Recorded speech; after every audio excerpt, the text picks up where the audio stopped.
Assalamualaikum warahmatullahi wabarakatuh. Salam sejahtera untuk pemirsa dalam channelku. Kali ini saya akan memberikan tutorial dalam menyusun modul ajar. Emang apa sih nggak boleh? Sombong amat. Di dalam pada video ini, video ajar yang saya akan berikan adalah video tentang modul ajar PJOK kelas 7 untuk Paseden. Bapak Ibu, di dalam menyusun panduan menyusun modul ajar ini ada beberapa hal yang perlu kita ketahui, di mana pada kurikulum 2022 atau yang dikenal dengan kurikulum prototipe ini terdapat beberapa perubahan, khususnya pada lingkup pembelajaran. Beberapa di antaranya seperti tidak adanya KI, KD, tidak ada KKM, kemudian perubahan beban waktu belajar dan materi pembelajaran difokuskan menjadi materi esensial. Kemudian perubahan lain dalam lingkup pembelajaran adalah guru tidak diwajibkan membuat RPP. Dalam kurikulum 2022, guru tidak diwajibkan membuat RPP, namun guru harus membuat modul ajar.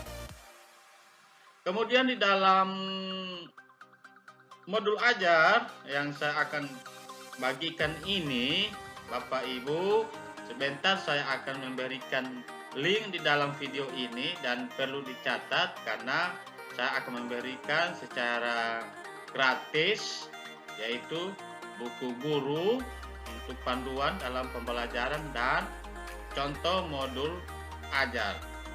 Sebab itu supaya Bapak Ibu tidak ketinggalan video aku yang menyangkut modul ajar ini, jangan lupa di like dan di subscribe, dan jangan lupa tekan tanda loncengnya ya, supaya Bapak Ibu tidak ketinggalan. Baik, dalam penyusunan modul ajar PJOK untuk SMP ini ambil Pasede untuk kelas 7, yaitu materi pertama yang akan saya berikan adalah tentang permainan bola basket. Di dalam menyusun modul ajar ini ada beberapa hal yang kita harus tentukan. Ada siapa penyusun, kemudian nama sekolah, kelas, alokasi waktu, kemudian potensi awal, kemudian ada juga profil pelajar Pancasila. Dari 6 profil pelajar Pancasila, dua komponen saya ambil berdasarkan karakteristik mapel ini. Judul modul ajar ini yaitu mandiri dan gotong royong. Kemudian selanjutnya setelah itu kita dalam penyusunan kemudian kita mencantumkan yang namanya sarana prasarana, kemudian target peserta didik, siapa, kemudian jumlah peserta didik. Dalam menentukan jumlah peserta didik tergantung jumlah peserta didik yang ada di satuan pendidikan Bapak Ibu di dalam satu rombel ya, dalam satu kelas. Misalnya berapa orang, kalau 23 orang yang tulis 23 orang. Kemudian ketersediaan materi itu, kemudian materi ajar, bahan yang diperlukan. Kemudian menyangkut materi ajar, materi pokok pembelajaran, Bapak Ibu tinggal mengambil di buku ya, buku guru panduan yang akan sebentar saya akan munculkan di dalam video ini linknya. Bapak Ibu tinggal melakukan penarikan data lewat download. Kemudian setelah itu ada media pembelajaran ya, media pembelajaran ada, kemudian alat dan bahan pembelajaran.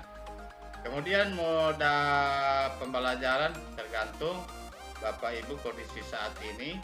Kalau saya menggunakan moda luring dalam di satuan pendidikan saya. Kemudian ada pengaturan pembelajaran. Ada pengaturan peserta didik, apakah individu, berpasangan, berkelompok, kelas, kemudian metode, apakah diskusi, demonstrasi, simulasi, dan resiprokal. Ya. Kemudian ada asesmen. Nah, ini yang penting dalam melakukan asesmen pembelajaran ini, menilai ketercapaian tujuan pembelajaran. Ada asesmen individu dan ada asesmen berpasangan. Kemudian ada jenis asesmen mulai dari pengetahuan, keterampilan, sikap. Nah, sikap yang kita ambil di sini terkait tadi profil pelajar Pancasila itu mandiri dan gotong royong dan portofolio. Kemudian selanjutnya menyusun tujuan pembelajaran. Ya. Setelah tujuan pembelajaran ada namanya pemahaman bermakna. Kemudian ada pertanyaan semantik. Kemudian ada prosedural kegiatan pembelajaran, mulai dari persiapan mengajar. Kemudian dalam melakukan persiapan mengajar ini hal-hal yang perlu lakukan apa. Kemudian ada kegiatan pengajaran. Kemudian ada kegiatan inti. Tadi pendahuluan. Kemudian pendahuluan jangan lupa mencantumkan jumlah alokasi waktu, misalnya 10 menit atau 15 menit. Kemudian kegiatan inti 60 menit. Dalam kegiatan inti ini kita melakukan prosedur langkah-langkah kegiatan pembelajaran. Yang pertama adalah aktivitas yang pertama. Apa yang kita lakukan dalam aktivitas ke-1 itu tadi mengoper atau melempar bola. Kemudian materinya. Kemudian ada kegiatan pengajaran mulai dari tadi yang saya sampaikan ya. Setelah itu ada aktivitas ya, aktivitas 2. Namun di dalam aktivitas 1 ini pertama apa saja yang kita harus lakukan dalam pembelajaran di aktivitas 1? Apakah mengoper, melempar? Apakah dalam mengoper atau melempar ini dimulai dengan melangkahkan satu kaki ke depan ke arah sasaran dan seterusnya. Kemudian ada yang namanya aktivitas 2. Aktivitas 2 ini apa yang harus kita lakukan? Nah, tentunya kelanjutan dari kegiatan di aktivitas 1. Namun sebelum masuk di aktivitas kedua, ada beberapa aktivitas pembelajaran yang dilakukan melalui refleksi. Tinggal Bapak Ibu Guru buat seperti ini.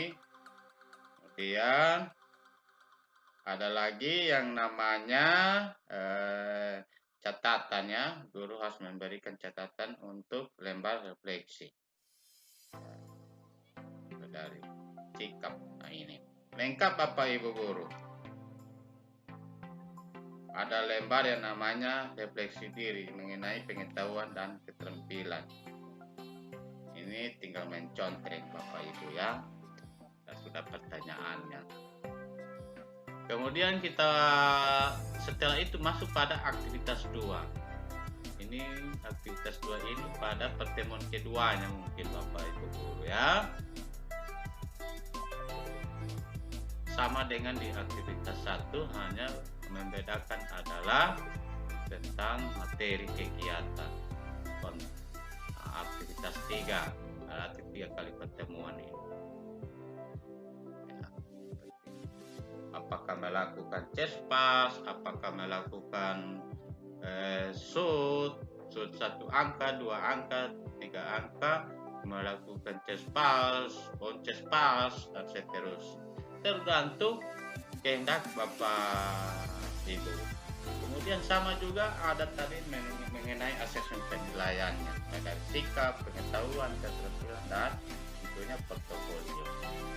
Oke, baik Bapak Ibu Guru, link ini akan saya bagikan di akhir pembelajaran ini. Oke, jangan lupa ini linknya ya.